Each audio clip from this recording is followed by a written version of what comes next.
मुफ्त में कुछ न लेने वाला कुत्ता। पूर्व एक गांव में गंगा और मंगा नाम के दो बड़े चोर रहते थे। उनकी नजर पड़ी तो बस रातों रात ही पूरा मकान काली कर लेते थे। सारे गांव वाले उन चोरों की पता लगाने के कितना प्रयास करने पर भी वे किसी के हाथ नहीं लगे। वे दोनों रात को चोरी करने के कारण से बहुत ज्यादा थक कर दिन में आराम से सो जाते। इससे पड़ोसों को भी गंगा और मंगा के बारे में कुछ पता ही नहीं चलता। एक आधी रात को गंगा और मंगा एक घर में चोरी करने के लिए गए। घर ताला लगाया हुआ सुनसान था। लगता है घर में कोई भी नहीं है, चल रे सब कुछ चुरा लेंगे, गंगा ने कहा। तब मंगा ने लालच से कहा, ताला भी नहीं छोड़ेंगे मामू। उनका काम आसान हो गया करके खुशी से गेट के पास जाते ही अंदर उस घर का कुत्ता दिखा। उसे देखते ही वे लोग एक क्षण के लिए सोच में पड़ गए। उस कुत्ते ने भी चोरों को देखा, लेकिन बिना कुछ आवाज किए उन्हें देखता रहा। इससे चोरी करने के लिए जाए या नहीं करके चोर सोचने लगे। भौंकता है तो मालिक का विश्वासी कुत्ता, नहीं भौंक रहा है ना तो हमारा विश्वास करने वाला कुत्ता, गंगा ने कहा, जैसे मानो कि उसको सब कुछ पता हो। तो फिर परिचय बढ़ाने से और आसान होगा ना। मंगा ने कहा। दोनों चोरी करते समय भूख लगने से खाने के लिए लाए हुए रोटी को उसके पास फेंका और बस उस कुत्ते ने जोर से चिल्लाया। गेट कूद कर उनके पीछे पड़ गया। बहुत ही दूर तक उन्हें भगाकर काटने की कोशिश की। आखिर में कैसे भी करके उन्होंने छुड़ा लिया। उस कुत्ते को शायद रोटी पसंद नहीं है रे, नहीं तो तब तक चुपचाप रहने वाली। उन्हें देखते ही हम पर गुस्सा होकर हमें भगाया, गंगा ने सांसें भरते हुए कहा। उसके अगले दिन ही तरह तरह के मिठाइयाँ और फल लाकर उनकी लालच दिखाते हुए कुत्ते के सामने रखा।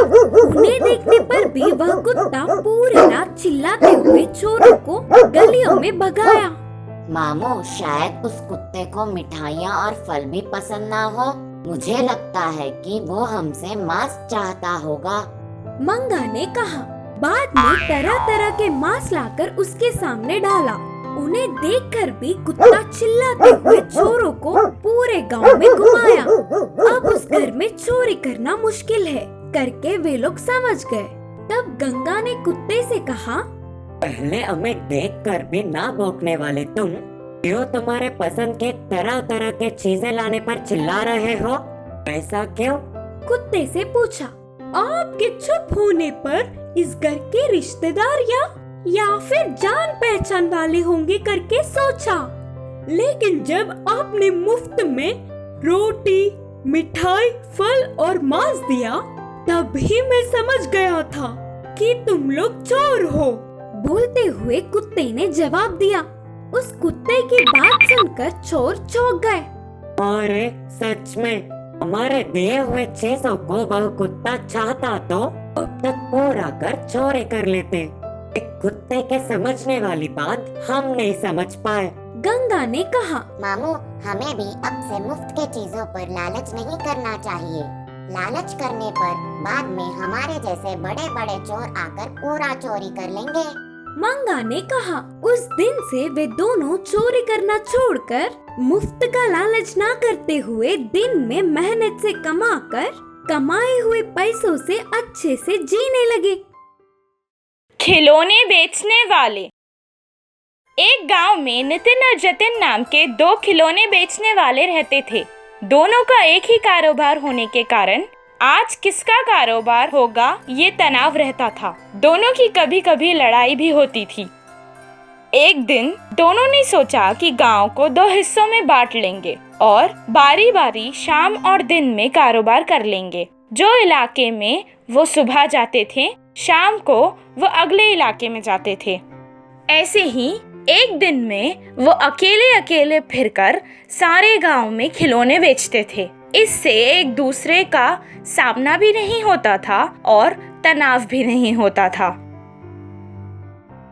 कुछ दिन बाद नितिन अपनी खिलौनों की बंडी लेकर एक बुढ़िया के घर के सामने आया।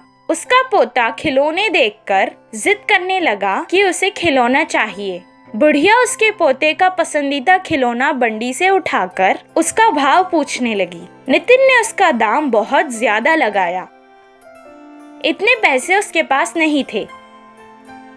तब बुढ़िया ने कहा, मेरे पास एक पुराना बर्तन है जिस पे कालिक लगी है, तुम वो लेकर ये खिलौना मेरे पोते को दे दो।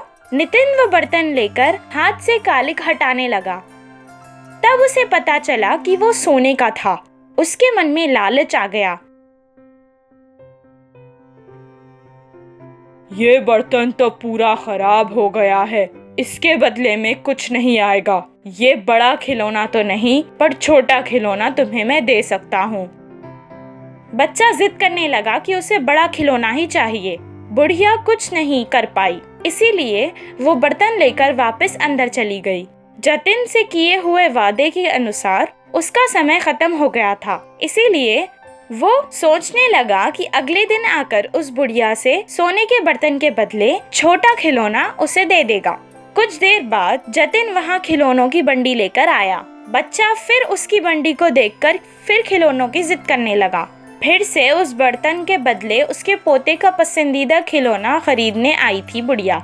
जतिन वो बर्तन देखकर पहचान गया था कि वो सोने का बर्तन था। वो बहुत ईमानदार और नेक दिल का था, इसीलिए उसने बुढ़िया से कहा, साधारण बर्तन नहीं है, ये सोने का है। मेरे पास ऐसा कुछ नहीं जो इसके बदले आपको दे सकूं। एक काम करते हैं, जमींदार के पास जाकर ये बर्तन बेच देंगे और इस पैसों के बदले आपको जो खिलौना पसंद आए वो ले लेना और बाकी पैसों से आप अपने पोते की पढ़ाई करवा लेना। इतना कहकर वो जमींदार के पास ले आया। जमींदार को वो सारा हाल सुनाने लगा। उसने बुढ़िया से वो बर्तन खरीद लिया और उसके बदले उसे पैसे दे दिए और जतिन की ईमानदारी से खुश होकर जमींदार ने उसे एक इनाम भी दिया। अगले दिन नितिन वहाँ अपने व्यापार के लिए आया। उसके बेईमानी के बारे में सब गांव वालों को पता चल गया था, इसीलिए कोई उससे खिलौने नहीं ले रहा था।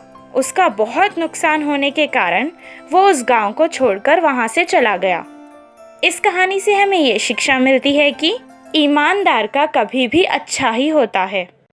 सोने के गड़े। विजयपुर नामक गांव में धर्म नाम का जमींदार रहता था। उनके पास राम और सोम नाम के 2 काम वाले थे। इतने सालों से वे दोनों उन पर ही निर्भर होकर काम कर रहे थे, इसीलिए वह जमींदार उनकी कुछ मदद करने की सोच रहा था। एक दिन उन 2 काम वालों को बुलाकर कहा, तुम लोग मेरे पास बहुत सालों से काम कर रहे हो। मैं अपने अपने पैरों पर खड़ा होते देख तुम्हारे बच्चे खुश होंगे, इसीलिए हमारे गांव की दक्षिण दिशा की खाली जमीन को तुम्हें दे रहा हूँ। तुम लोगों से जितना हो सके उतना लेकर खेती कर लो। डर के पेड़ों और पत्थरों को हटाने में तो थोड़ा समय लग ही जाएगा, इसीलिए 5 साल तक तुम्हारा कर्ज भी माफ कर रहा हूँ। बोलकर जमींदार ने कहा। जमींदार के बातों से दोनों काम वाले बहुत खुश हुए और तुरंत गांव से दूर उस खाली जमीन में जाकर आजू बाजू में दोनों ही 2-2 गज की जमीन ले लिए।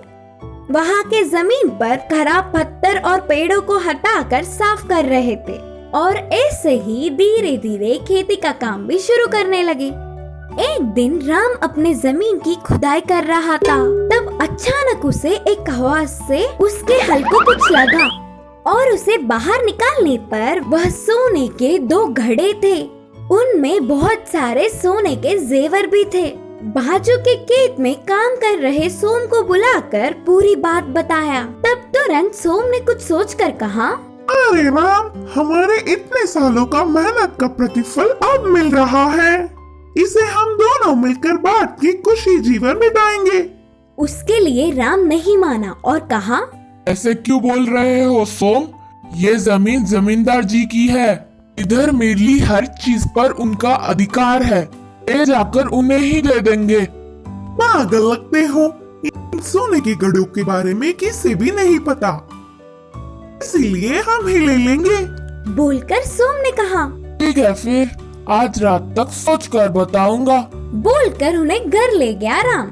राम पूरी रात बहुत सोचकर सुबह ही जमींदार के पास जाकर उन कीमती जेवरों को देकर खेत की ओर चल पड़ा। फिर राम को कोसता हुआ उसके जमीन में भी कुछ कीमती मिलेगा ही करके ध्यान से धीरे धीरे जगह जगह सोम ढूंढने लगा। उसकी सोच के मुताबिक ही दोनों सोने के गड़े उसे भी मिले और सोम की खुशी का हद ही नहीं रहा। बाजू के खेत के राम को यह बात पता ना चले इसका ध्यान रखा और उन्हें घर ले जाकर छुपा दिया। वह पूरी रात सोम को नींद ही नहीं आई। अगले दिन सुबह ही बिना किसी को खबर पड़े शहर जाकर उन जेवरों को एक बड़े सेठ को दिखाकर और वह सेठ ने उन जेवरों की जांच करके नकली है बोलकर नक्की कर दिया। अब ना कुछ कर पाते हुए उदास होकर घर आ गया सोम। अगले दिन ही जमींदार ने अपने घर राम और सोम को बुलाया। जेवरों से भरी उन सोने के घड़ों को मैंने ही उस जमीन में गाड़ा था। मेरी इस परीक्षा में राम सफल हुआ। मुझे धोखा देने की सोचने वाले सोम की जमीन भी राम को ही दे रहा हूँ। अब से वह पूरे 4 गज की जमीन पर ईमानदार से काम कर लेगा राम। बोलकर जमींदार ने जमीन के कागजात राम को सौंपे। जमींदार को धोखा देने की सोचने पर सोम को अच्छी सबक मिली। इस कहानी की सीख है कि दूसरों की चीजों पर बिना लालच किए ईमानदार रहना चाहिए।